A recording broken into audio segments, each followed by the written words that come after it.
আসসালামু আলাইকুম এভরিওয়ান। আশা করছি আপনারা সবাই অনেক অনেক ভালো আছেন।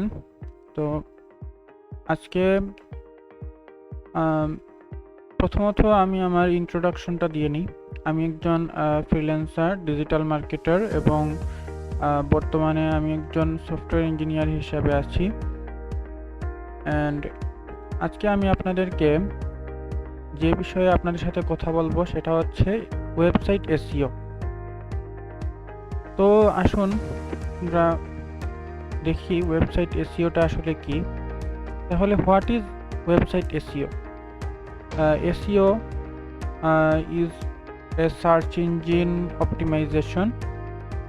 SEO মিনিংটা হচ্ছে সার্চ ইঞ্জিন অপটিমাইজেশন। তাহলে SEO is the process of optimizing your website so that it ranks higher on Google and other search engines, bringing more organic free traffic to your website.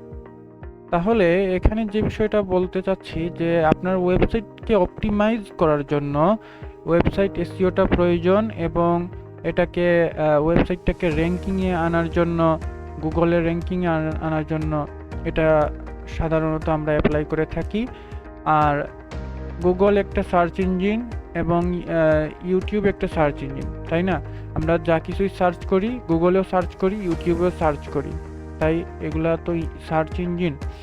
এখন এই search ইঞ্জিনে আমরা যে ট্রাফিকটা আনি সেটা হচ্ছে অর্গানিকভাবে এই ওয়েবসাইটগুলোতে আমরা ট্রাফিক এনে দিই অর্গানিকভাবে, সম্পূর্ণ অর্গানিক এবং ফ্রিতে, কোনো ধরনের টাকা পয়সা এখানে খরচ করা লাগে না। আর এটার ট্রাফিক আনার কারণে ওয়েবসাইটটা র্যাঙ্কিং করে সাধারণত।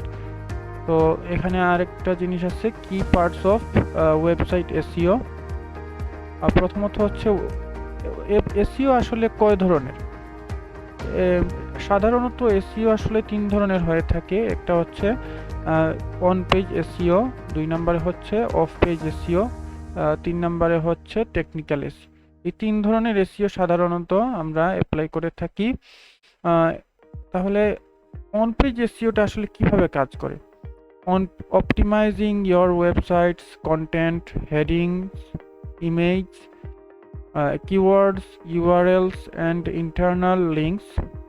এটা সাধারণত ওয়েব অপটিমাইজ করে ওয়েবসাইটের কন্টেন্টগুলোকে, তারপরে ওয়েবসাইটের যে হেডিং আছে, ইমেজেস আছে, কিওয়ার্ডস আছে, ইউআরএলস আছে, তারপরে ইন্টারনাল বিভিন্ন লিঙ্ক থাকে, সেগুলোকে আমরা অপটিমাইজ করতে হলে অন পেজ এসইওটা ইউজ করি।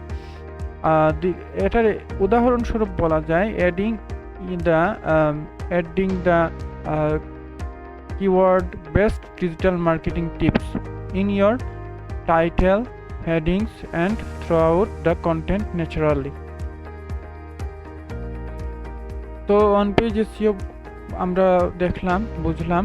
তো এখন যদি আমি অফ পেজ এসইওটা দেখাই, অফ পেজ এসইওটা আসলে কি, সেটা হচ্ছে building backlinks, getting other trusted websites to link to your site. তো ব্যাকলিংকস বিল্ডিং করার জন্য সাধারণত আমরা এই অফ পেজ এসইওটা ইউজ করি।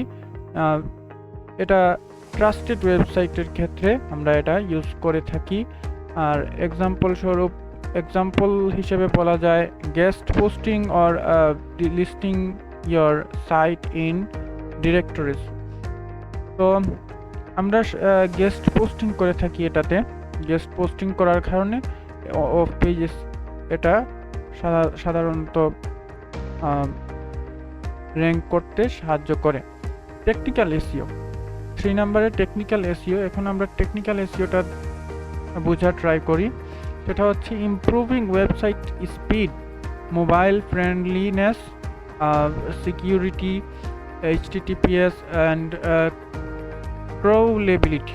আচ্ছা, তো এটা হচ্ছে আমরা অনেক সময় ওয়েবসাইটের স্পিড ডাউন থাকে, অনেক সময় লোড নেয় না, অনেক সময় একদম স্লোলি কাজ করে, যার কারণে এই টেকনিক্যাল এসইওটা আমরা অ্যাপ্লাই করে থাকি ওয়েবসাইটের মধ্যে। এটা অ্যাপ্লাই করলে কি হয়, আমি বলতে গেলে কোনো একটা ওয়েবসাইটে ধরেন আমরা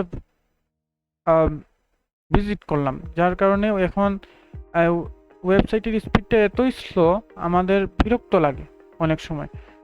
তো যার কারণে আমরা ওয়েবসাইট থেকে বের হয়ে যাই। এটা হচ্ছে খুবই খারাপ জিনিস, যার কারণে যারা ওয়েবসাইট ভিজিটর্স আছে তারা বিরক্ত হয়ে ওয়েবসাইটে আর আসেই না, যার কারণে ওয়েবসাইটটা র্যাঙ্কিং থেকে অনেকটা নিচে নেমে যায়। তো এই কারণে আমরা এটা অ্যাপ্লাই করে থাকি, এই টেকনিক্যাল এসইওটা।